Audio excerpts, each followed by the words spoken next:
editado el día 27 del 12 del año 2019.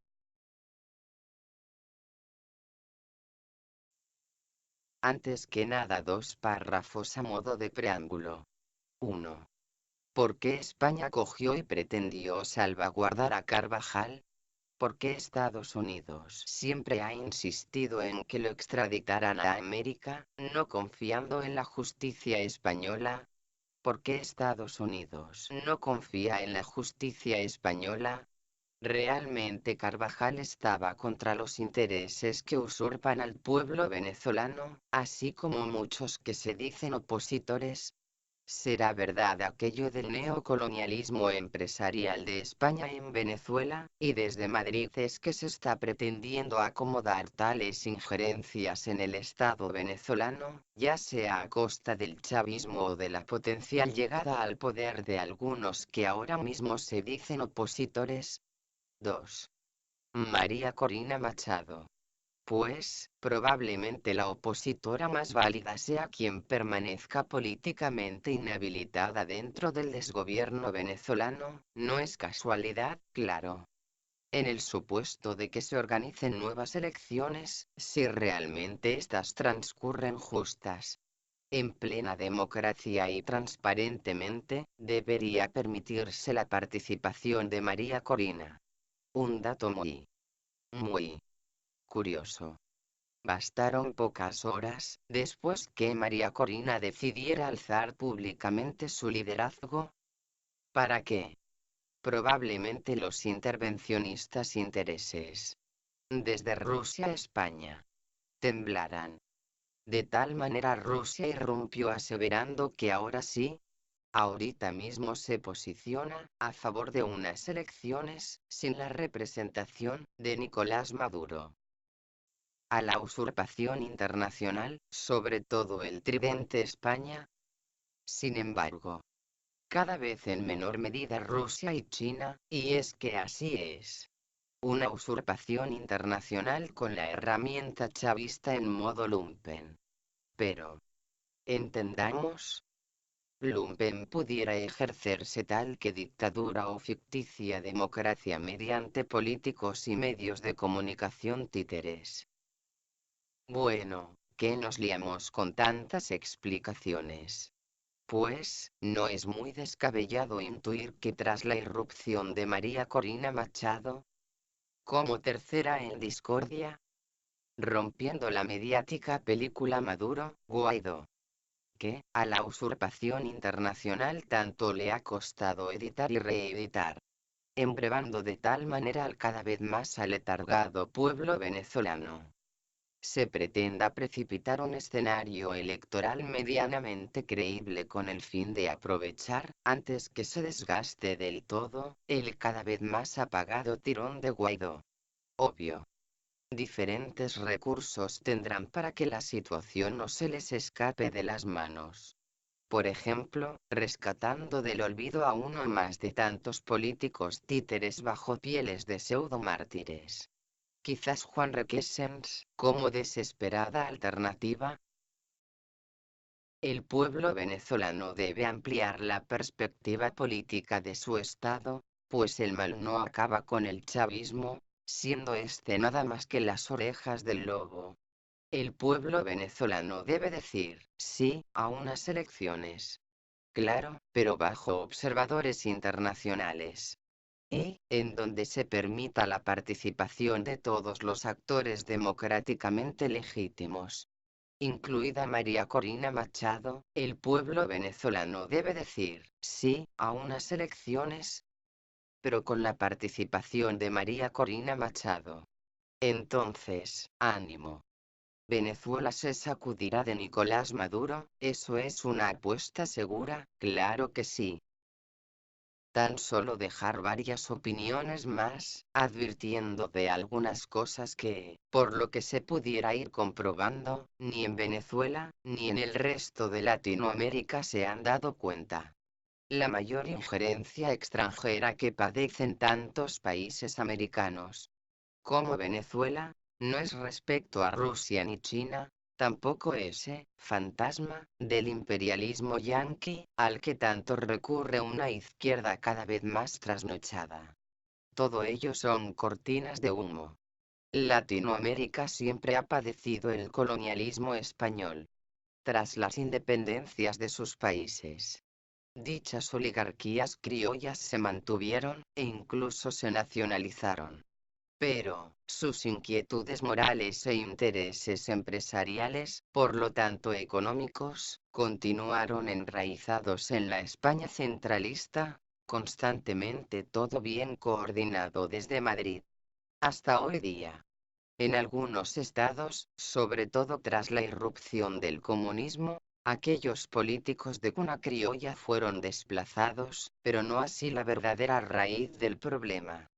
Los recién llegados al poder, con sus revolucionarias aspiraciones, y, una vez ya posicionados en sus gobiernos, estas personas enaltecidas ante tales circunstancias, también terminan pretendiendo acaparar, sobre todo perpetuarse, en un privilegiado estilo de vida, a lo puramente criollo.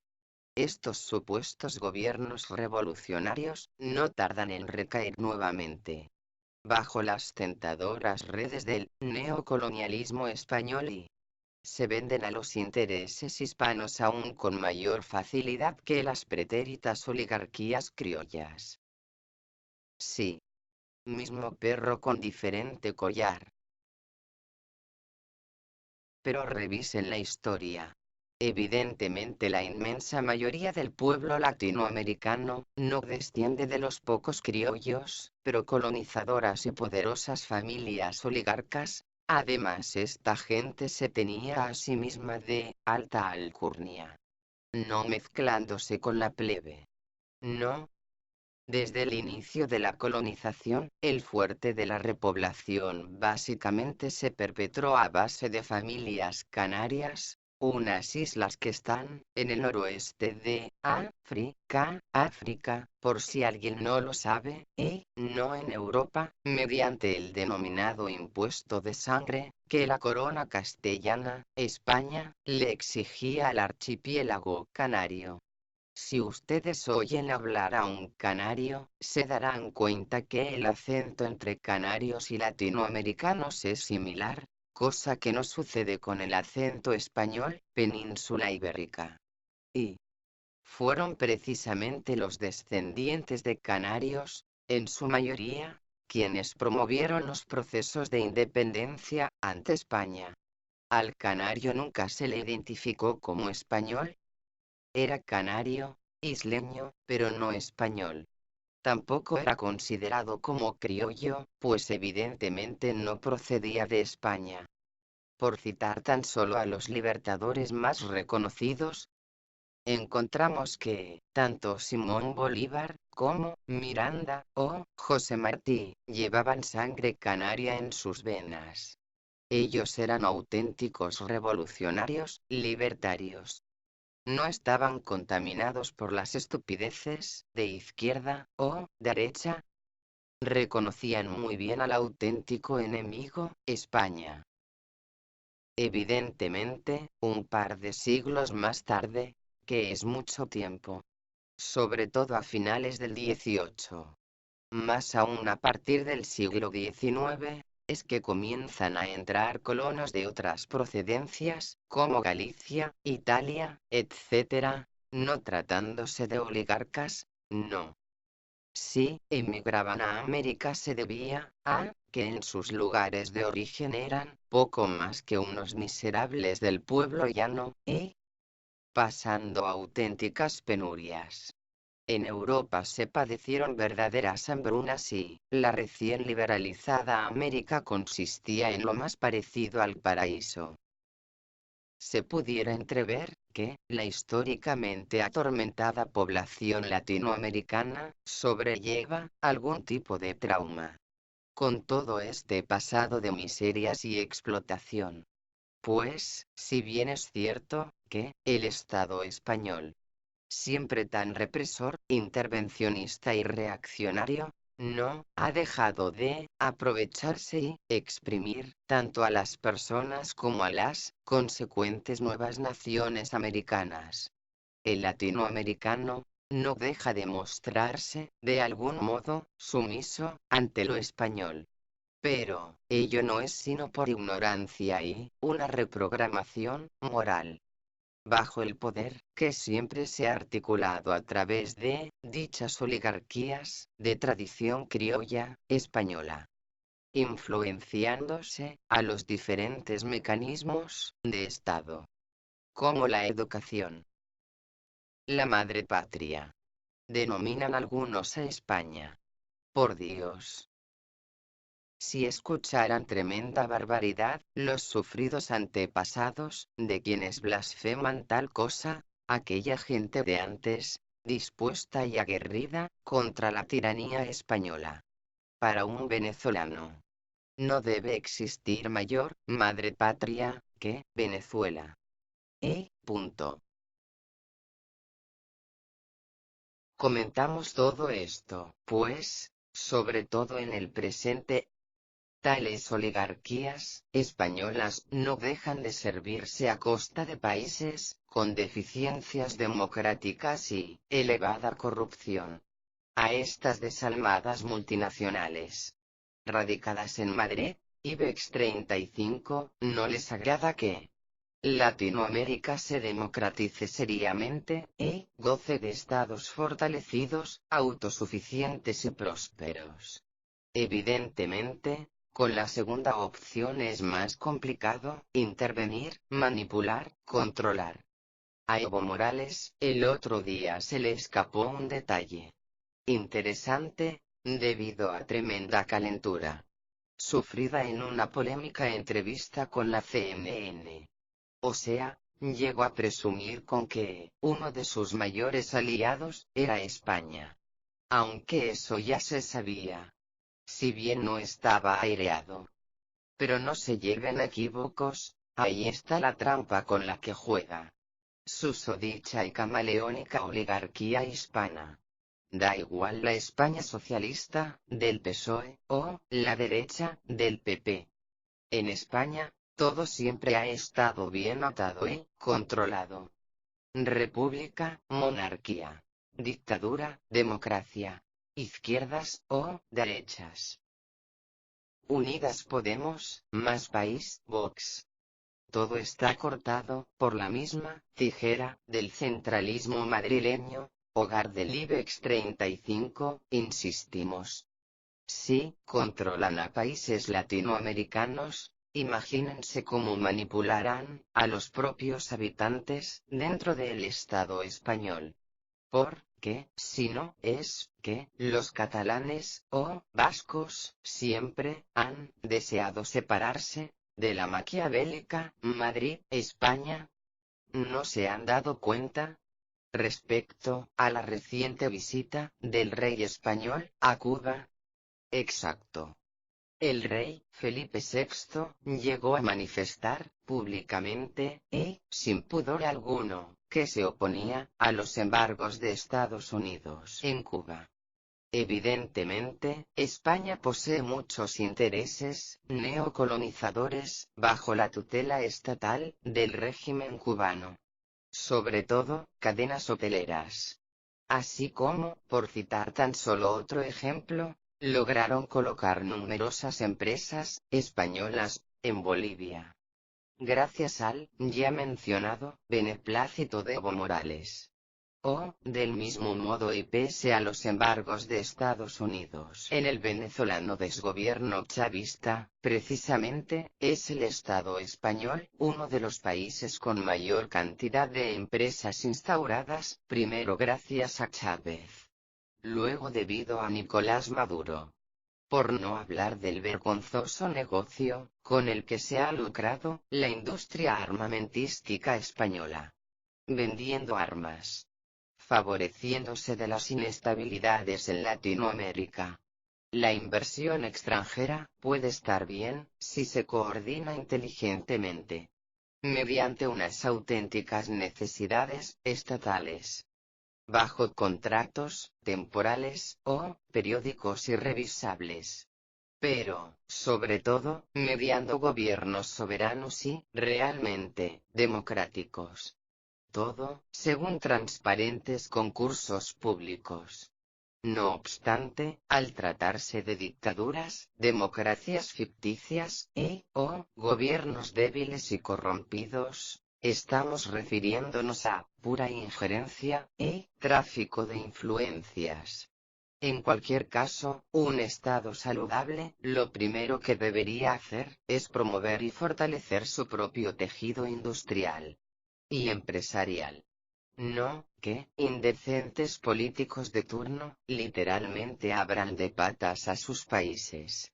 Para que otro, más espabilado, se lo El pasado día 25 de noviembre, 2019, se celebró un congreso de empresarios, en la sede de la Fundación Empresarial Polar. Empresas privadas, venezolanas y competitivas. Sí señor, ahí está el futuro venezolano. En su gente emprendedora. Conocen la diferencia entre un Estado mediocre, como el español, más toda esa inercia hispana, que ha contaminado Latinoamérica. Y una nación triunfadora, como Estados Unidos. En España. Todos estudian para procurar ser funcionarios o empleados de alguna multinacional. En Estados Unidos todo el mundo aspira a ser empresario. En Estados Unidos se reconoce y premia al empresario. En España se le compadece, tanto que se abusa del pobre que pretenda emprender. La sociedad venezolana, que surja de todo esto, debe aspirar alto, acabar de una vez con tanta mediocridad y tibieza. Confiar menos en España. Y aprender más de Estados Unidos. ¿Por qué andar babeando por ropa de Zara, Springfield o Massimo Dutti? Los productos de estas franquicias españolas son basura. Se producen en Marruecos o regiones subdesarrolladas para reducir costes. Por si fuera poco, bajo obsolescencia programada, perversos hasta ese punto. Con la intención de que dichas prendas se estropeen después de cierto tiempo de uso.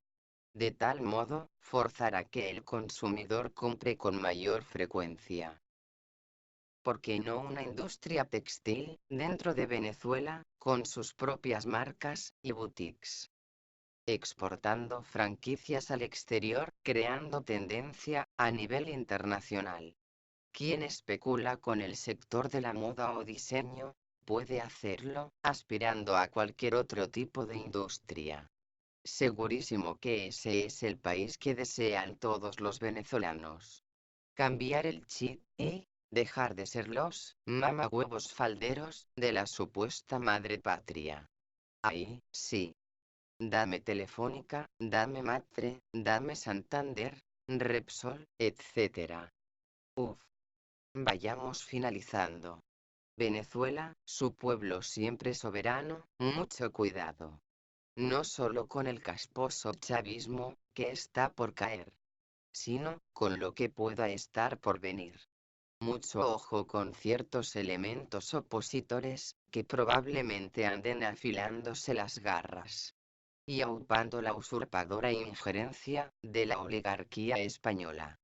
Pues, como ya se indicó, el neocolonialismo de España es camaleónico. Poco les importa izquierdas y derechas, valiéndose de políticos locales sin escrúpulos, lumpen. Por ejemplo, desconfíen de gente como Leopoldo López, con familiares situados dentro del Madrid más pijo. Su padre, fichado como eurodiputado por el PP. Este tipo de beneficios tratan de las susodichas y míseras prebendas que reciben los individuos lumpen por parte de la metrópolis en Madrid, España. Pues eso, a terminar concretando de una vez el anhelado cambio. Claro que se va a lograr y más pronto que tarde. El pastel dentro de la geoestrategia internacional ya está repartido y el viejo comunismo, socialismo, ya quedó obsoleto, fuera de lugar. Rusia y China desplazarán sus influencias hacia Oriente Próximo, e incluso Europa. Pues, compadezcamos a lugares como Siria o Ucrania. Pero, también a una Europa cada vez más ensombrecida. A medio plazo, América terminará sacudiéndose de todo ello. Lo que ahora mismo acontece, son las últimas pataletas, enfurecidas rabietas, por parte de una izquierda latinoamericana, agonizante y que comienza a transitar por esa etapa de negación ante la imperante realidad. Pero, cautela. No todo es tan lindo, pues el venenoso aguijón del neocolonialismo empresarial del Estado español puede seguir incrustado, si no logran extirparlo cuanto antes. Además, intereses chinos y rusos podrían verse tentados en volver a reflotar dentro de la región, aprovechando la constante injerencia hispana en América. Debido a una simple regla de tres, tal que Latinoamérica continuaría siendo lumpen de España. Y España es cada vez más lumpen de China y Rusia. Dime qué comes y te diré de qué padeces. Ojo al dato. Estados Unidos ya ha comenzado a sancionar, con restricciones arancelarias, al Estado español. Vamos, que comienza a insinuar ciertos embargos a España, así como tradicionalmente lo había hecho, con Cuba o Venezuela.